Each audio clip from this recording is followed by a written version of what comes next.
On the streets of Old Town, it's easy to go unnoticed. I'm scared, alone. These two struggle with an addiction to just about Everything. everything.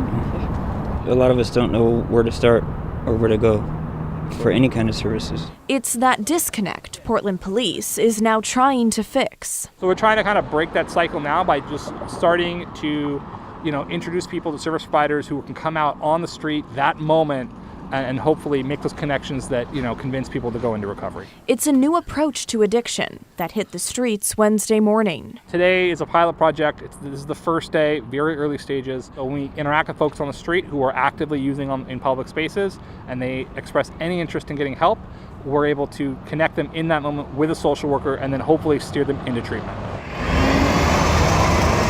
That's been the missing piece. It's also where Joe Bezegi and his team at Recovery Works Northwest come in. When police find someone willing to get help, they send the outreach workers. The window of openness to recovery, it's short and it closes quickly. So being able to meet people where they're at when they're ready, that leads to, roads to long-term wellness. As opposed to what they've been doing under Measure 110, which is giving people using in public a fine and a number to call for treatment. But it's nice to see that they're helping instead of just giving people a hard time. The bike squad is able to take on such a project with the help of state troopers. We just have more presence out there. We can cover more ground and reach more people.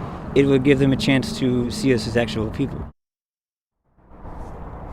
All right, so again, this is just the first day of the project, so there are still a lot of unknowns here, like if this new approach is going to fully replace the Measure 110 approach. And the outreach workers are already telling us for this to continue, they're going to need a lot more staff. And there also needs to be a lot more detox beds available. For some context, there's roughly 100 detox beds in Portland.